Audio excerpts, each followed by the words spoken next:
नमस्कार, जय हिंद विद्यार्थी मित्रांनो. होमगार्ड भरती 2024 तर 2 सप्टेंबरला आज होमगार्ड भरतीचं ग्राउंड झालं. तर सुरुवातपासून शेवटपर्यंत काय काय प्रोसेस होते आणि ग्राउंडच्या अंदर किती वेळपर्यंत मुलांना बसून ठेवलं जात आहे, तुम्ही किती वाजता ग्राउंडच्या अंदर गेले तर किती वाजेपर्यंत तुमचं या ठिकाणी ग्राउंड होणार आहे आणि मुलांना या ठिकाणी किती मार्क्स पडत आहे, 1600 मीटर रनिंग मध्ये किती मार्क्स पडत आहे, त्याचबरोबर गोळाफेक मध्ये किती मार्क्स पडत आहे, जेणेकरून तुम्हाला एक अंदाज लागणार आहे की आपल्याला या ठिकाणी फिजिकल मध्ये किती मार्क्स घ्यावं लागणार आहे, जेणेकरून आपल्या या ठिकाणी सिलेक्शन होणार आहे. तर आज 2 सप्टेंबरला ज्या विद्यार्थी मित्रांनो होमगार्डची भरती कशा प्रकारे झाली संपूर्ण महाराष्ट्रामध्ये आणि कागदपत्र या ठिकाणी कोणकोणते लागत आहे, त्याचबरोबर तुम्हाला ग्राउंडच्या अंदर कोणकोणत्या चुकानी करायच्या आहे ज्या की आज जवळपास 30 ते 20% मुलांनी केले, त्यामुळे ते बाहेर झालेले आहे. ठीक आहे. आणि कोणकोणत्या गोष्टीचं तुम्हाला लक्ष ठेवायचं आहे तर संपूर्ण माहिती तुम्हाला सांगणार आहे की होमगार्ड भरती 2024 संपूर्ण महाराष्ट्र 2 सप्टेंबरला कशा प्रकारे झाली याबद्दलचा आजचा व्हिडिओ खूप महत्त्वाचा होणार आहे. व्हिडिओ शेवटपर्यंत बघा आणि व्हिडिओला आताच लाईक करा. नमस्कार विद्यार्थी मित्रांनो, माझी नोकरी कॉर्नर युट्यूब चॅनलवर मी गोपाल अनखळे तुमचं सर्वांचं सहर्ष स्वागत करतो. तर मित्रांनो, व्हिडिओचा थंबनेल बघून तुमच्या लक्षात आलं असेल की आपला व्हिडिओ कोणत्या टॉपिकवर होणार आहे. व्हिडिओ सुरू करण्याच्या आधी आपल्या युट्यूब चॅनलला सबस्क्राईब करा, जेणेकरून प्रत्येक भरतीची अपडेट तुमच्यापर्यंत सर्वात आधी पोहोचेल आणि जास्त करून होमगार्ड भरतीच्या रिलेटेड जास्त व्हिडिओ आपल्या चॅनलवर अपलोड करत असतो. तर या ठिकाणी तुम्ही बघू शकता की एका दिवशी ज्या विद्यार्थी मित्रांनो 2-2 हजार विद्यार्थी एका दिवशी बोलावले जात आहे आणि कोणकोणत्या जिल्ह्याचा जे ग्राउंड आहे रोडवर सुद्धा होत आहे आणि कोणकोणत्या जिल्ह्याचा ग्राउंड ट्रॅकवर सुद्धा या ठिकाणी होत आहे. ठीक आहे. तर या ठिकाणी आज पहिली चूक मुलांनी हे केली की त्यामुळे ते 20 ते 30% मुलं या ठिकाणी बाहेर झाली की पहिली गोष्ट चूक तुम्हाला या ठिकाणी करायची नाही जे की मुलांनी केली. तर भरपूर मुले या ठिकाणी मेसेजच्या भरोशावर या ठिकाणी वाट बघत आहे की आपल्याला मेसेज येणार आहे आणि तेव्हा आपण या ठिकाणी भरतीवर जाणार आहे, किंवा आपल्याला हॉल तिकीट येणार आहे आणि तेव्हा आपण भरतीवर जाणार आहे, किंवा मग आपल्याला या ठिकाणी कॉल वगैरे येणार आहे आणि तेव्हा मग आपण भरतीवर जाणार आहे. तर तुम्हाला ज्या मेसेजच्या भरोशावर बसायचं नाही, डायरेक्ट तुम्हाला जायचं, कारण की होमगार्ड भरतीच्या विद्यार्थी मित्रांनो हे ऑफलाईन पद्धतीची प्रक्रिया आणि यामध्ये ज्या मुलांना मेसेज वगैरे या ठिकाणी काही येत नाही, हॉल तिकीट वगैरे काही येत नाही, कॉल वगैरे काही येत नाही, तर डायरेक्ट तुम्हाला जायचं. तुम्ही जो होमगार्ड भरतीचा फॉर्म भरला तर त्या होमगार्ड भरतीच्या फॉर्मची तुम्ही प्रिंट काढून घ्या आणि तो फॉर्म घेऊनच तुम्हाला या ठिकाणी जायचं. आणि आज 2 सप्टेंबरला जे विद्यार्थी मित्रांनो ग्राउंड झालं तर ग्राउंड जे विद्यार्थी मित्रांनो महाराष्ट्र होमगार्डच्या ऑफिशियल वेबसाईटवर जे विद्यार्थी मित्रांनो टाकलेलं आहे, ज्या पण जिल्ह्यामध्ये तुमचं ग्राउंड असेल आज 2 सप्टेंबरला झालं तर त्यामध्ये ज्या विद्यार्थी मित्रांनो त्यांनी त्या जिल्ह्यात जे होमगार्ड भरतीचं जे ऑफिशियल वेबसाईट आहे तर त्या ठिकाणी सुद्धा दिलेलं आहे की आपलं ग्राउंड कधी आहे. ठीक आहे. रजिस्ट्रेशन नंबर नुसार या ठिकाणी मुलांना बोलवलं जात आहे. जर समजा तुमचा 10,000 रजिस्ट्रेशन नंबर असेल तर आज जे विद्यार्थी मित्रांनो जर समजा 10,000 पर्यंत रजिस्ट्रेशन नंबर होतं तर तुम्हाला आजच या ठिकाणी जायला पाहिजे होते. ठीक आहे. तर ज्यांचं सुद्धा ग्राउंड पडलं असेल तर त्यांना सुद्धा या ठिकाणी चान्स भेटणार आहे, कारण की 1-2 जिल्ह्यामध्ये असं झालंय की मुलांचं ग्राउंड पडलं होतं तरी सुद्धा त्यांना आणखीन चान्स देण्यात आला, कारण की ते वेबसाईटवर ते टाकत आहे. तर म्हणजे तुम्हाला सांगायचं एवढंच की वेळोवेळी तुम्ही चेक करत राहा महाराष्ट्र होमगार्ड भरतीच्या ऑफिशियल वेबसाईटवर, त्यावर काही ना काही अपडेट येतच आहे. तर रजिस्ट्रेशन नंबर नुसार या ठिकाणी ग्राउंड चालू आहे. ठीक आहे. एका दिवशी 2-2 हजार 1-1 हजार अशा प्रकारच्या कोणकोणत्या जिल्ह्यामध्ये मुलं बोलावल्या जात आहे. ठीक आहे. तर रजिस्ट्रेशन नंबर नुसार तुम्हाला जायचं आहे. तर समजा आता ज्या पण विद्यार्थ्यांचा 3 सप्टेंबरला ग्राउंड असेल तर तुम्हाला तुमचं जे रजिस्ट्रेशन 10,000च्या जवळपास 9,000च्या दरम्यान येत असेल आणि तेवढं जर त्यांनी त्यामध्ये माहिती सांगितली वेळापत्रक मध्ये जे रजिस्ट्रेशन नंबर आहे आणि तेवढा जर तुमचा नंबर असेल तर त्या तारखेला तुम्हाला जायचं आहे. ठीक आहे. तर ह्या गोष्टीचं तुम्हाला या ठिकाणी लक्ष ठेवायचं आहे. मेसेजच्या भरोशावर तुम्ही बसू नका. त्याचबरोबर तुम्ही डायरेक्ट जे विद्यार्थी मित्रांनो हे काढा, होमगार्ड भरतीचा तुम्ही फॉर्म भरला त्याची प्रिंट काढा आणि डायरेक्ट भरतीवर चालले जा. ठीक आहे.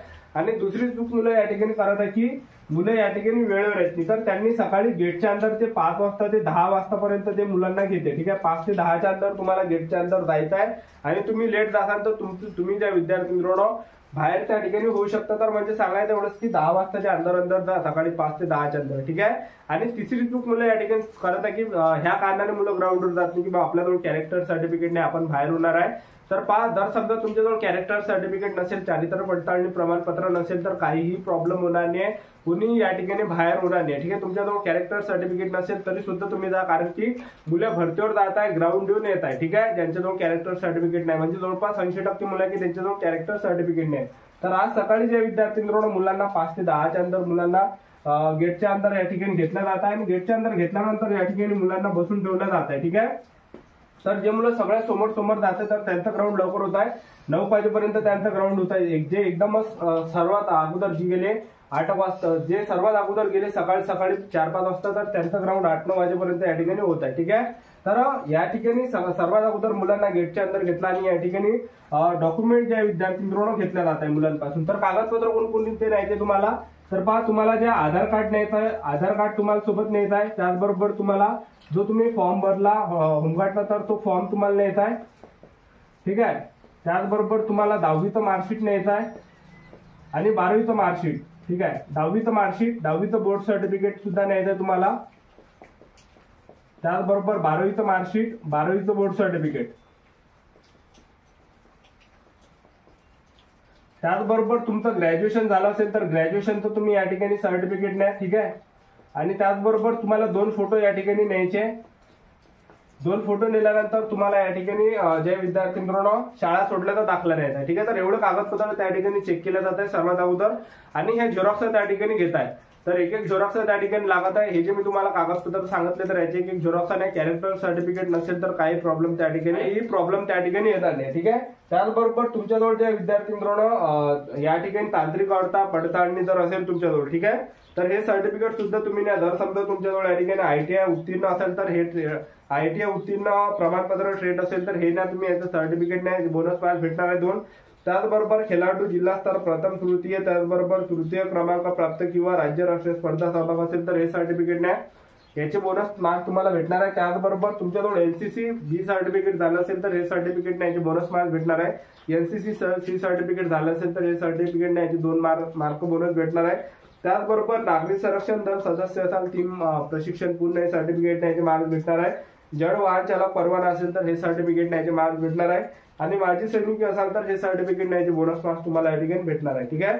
तर हे जर तुमच्याजवळ असेल तर हे सर्टिफिकेट न्याय या ठिकाणी, कारण की तुम्हाला बोनस मार्क्स या ठिकाणी भेटणार आहे.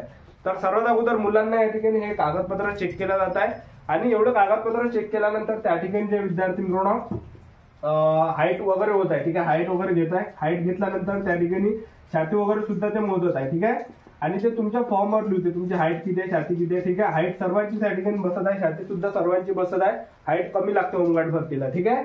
तर हाईट साठी चेक केल्यानंतर त्या ठिकाणी जे विद्यार्थी मित्रांनो 1600 मीटर रनिंगला नेत आहे. ठीक आहे. तर काही काही जिल्ह्यामध्ये रोडवर 1600 मीटर रनिंग होत आहे आणि काही काही जिल्ह्यामध्ये जे ट्रॅकवर सुद्धा या ठिकाणी 1600 मीटर रनिंग होत आहे. ठीक आहे. तर 1600 मीटर रनिंग मारायच्या वेळेस तुम्हाला चुका करायच्या नाही की 1600 मीटर रनिंग मारायच्या वेळेस तुम्हाला थांबायचं नाही, कारण की अर्धे मुलं जे विद्यार्थी मित्रांनो 1600 मीटर रनिंग कम्प्लीट या ठिकाणी मारत नाही. ठीक आहे. त्यामुळे भरपूर मुलं या ठिकाणी फेल होत आहे. त्याचबरोबर गोळाफेक दुसरा जो लगेच 1600 मीटर रनिंग झाल्यानंतर जे 1600 मीटर रनिंगला ज्या विद्यार्थी मित्रांनो या ठिकाणी सेन्सर वगैरे काही नाहीये, त्याचबरोबर चिप वगैरे काही नाही, तर तुमचं टायमर त्या ठिकाणी आहे. टायमरनुसार मुलांचं त्या ठिकाणी टायमिंग काढलं जात आहे. 1600 मीटर रनिंगला 25-30 मुलं ते सोडत आहे. कोणकोणत्या जिल्ह्यामध्ये 50-50 मुलं सुद्धा सोडत आहे. 1600 मीटर रनिंग झाल्यानंतर दुसरा इव्हेंट लगेच त्या ठिकाणी गोळाफेक होत आहे आणि गोळाफेक तुम्ही पहिलाच नंबर त्या ठिकाणी लावू नका 1600 मीटर रनिंग झाल्यावर, कारण की 5 ते 10 मिनिटात लगेच गोळाफेक होत आहे. पहिला जर तुम्ही नंबर लावता तर तेवढा आपलं पुरी बॉडी थकली राहते. तर सगळ्यात शेवटी त्या ठिकाणी गोळा फेका आणि रिलॅक्स मध्ये फेका, कारण की 3-4 असा गोळा फेकला. ठीक आहे. गोळाफेक झाल्यानंतर ते मार्क्स दाखवतात. तर पहा आज मुलांना मार्क्स कशा प्रकारे पडले 2 सप्टेंबरला. तर 1600 मीटर रनिंग मध्ये मुलांना या ठिकाणी पडत आहे 20 पैकी 16 झालं आणि 16 खूप कमी मुलांना पडत आहे. काही काही मुलांना 14, 12, 8, 6 अशा प्रकारे मार्क्स पडत आहे आणि काही काही मुलांना 0 सुद्धा पडत आहे. त्याचबरोबर गोळाफेक मध्ये मुलांना 10 पैकी 10 पडत आहे, 10 पैकी 8 पडत आहे, 10 पैकी 6 पडत आहे, अशा प्रकारे मार्क्स पडत आहे. तर अशा प्रकारे 2 सप्टेंबरला ज्या विद्यार्थी होमगार्ड भरतीचं ग्राउंड झालं. ही संपूर्ण महत्त्वाची माहिती आपल्या युट्यूब चॅनल सबस्क्राईब करून ठेवा. वेळोवेळी अपडेट तुम्हाला देत राहणार. आजच्या दिवसात भेटायला नेक्स्ट व्हिडिओमध्ये. जय हिंद, जय भारत.